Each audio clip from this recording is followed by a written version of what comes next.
One of the most intriguing discoveries in modern science is the fact that there is nothing in this world that even approaches what might be called truly solid. We speak of solids, liquids, and gases, but these terms describe superficial rather than basic properties of matter. All matter, regardless of its state, is composed of invisible particles called atoms, which in turn are composed of other particles. The air we breathe, though invisible to us, is just as real as wood or metal, because it's made of the same fundamental particles. It is the arrangement of these particles and the forces that bind them together that give to a substance its special properties.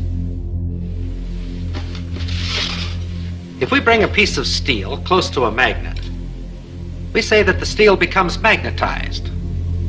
But what is it that actually happens? If we place the steel inside a coil of wire connected to a high-gain amplifier, and then bring the magnet close to the bar of steel, we can hear something that suggests movement inside the steel. Listen.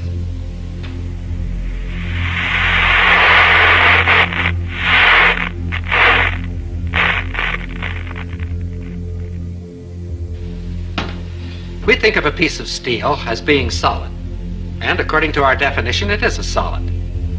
But the popular concept of what makes a solid is certainly a false one. This piece of steel, and any so-called solid substance on this earth, is almost entirely empty space. If we could eliminate the empty space in this piece of steel, all that would remain would be a tiny bit of matter, so small as to be invisible even with a high-power microscope. This concept of almost unlimited empty space within matter is comparatively new, but it is the very cornerstone of our knowledge in this atomic age. Atoms are not solid. Instead, they are tiny solar systems composed of infinitely small particles revolving at tremendous speeds and bound together by enormous forces. And like our solar system, atoms are almost entirely empty space. For the moment, let's forget the forces within the atom. Thinking only of the particles and the empty space around them, science knows no reason why I couldn't take this so-called solid steel bottle and just throw it right on through that wall. Except this, we've tried it and it hasn't worked.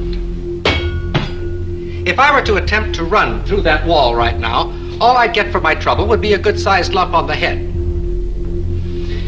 But that which would prevent my body passing through the wall would not be a collision of particles, but rather a collision of forces, the same forces that make an atom bomb. And if it were not for these forces, my body could go freely back and forth through that wall, just as though it were not there. It is within the realm of scientific possibility that there could be two worlds coexistent, occupying the same part of space at the same moment of time, each world just as real as the other, with its mountains, valleys, rivers, trees, and people. And that one world could pass freely through the other world, neither world being conscious of the existence of the other world, if you grant just one thing. Atomic forces within the material substance of these two worlds that are not mutually interactive. What do we mean by this? Let's see. Here are two pieces of steel. Their appearance is quite similar, but a magnet will reveal a basic internal difference between the two pieces.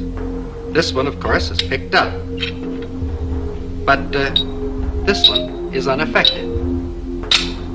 This piece of steel is non-magnetic, stainless steel. Of course, we all know that other metals, such as brass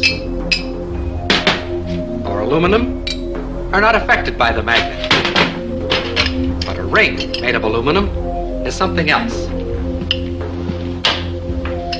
It can be suspended in air by the electromagnetic force of what is actually a transformer.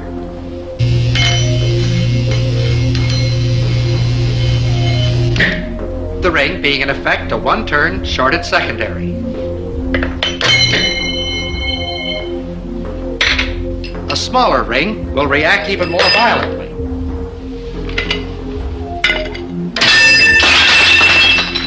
Here is another ring. This one made of a material we say is non-conductive. And and it is completely unaffected. Here is another example.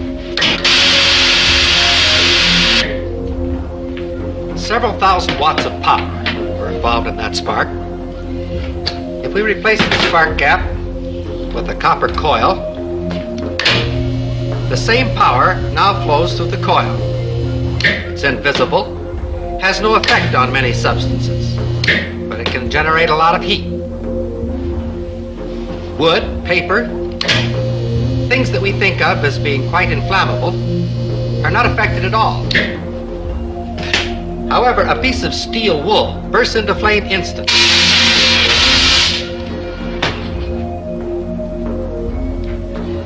Did you ever fry an egg on a cold stove? It's no trick at all if you have the right equipment. This is a cold hot plate, and because it's cold, you can make it out of wood, if you like. Just be sure that there's a coil of wire inside and that you connect that coil to a high voltage alternating current source. The rest is easy. As long as we're being different, we'll use motor oil instead of Crisco.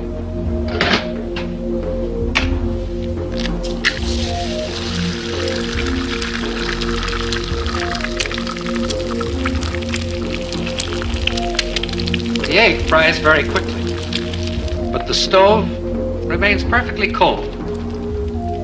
In fact, if you wish to keep it handy, you can fry your egg on the morning newspaper.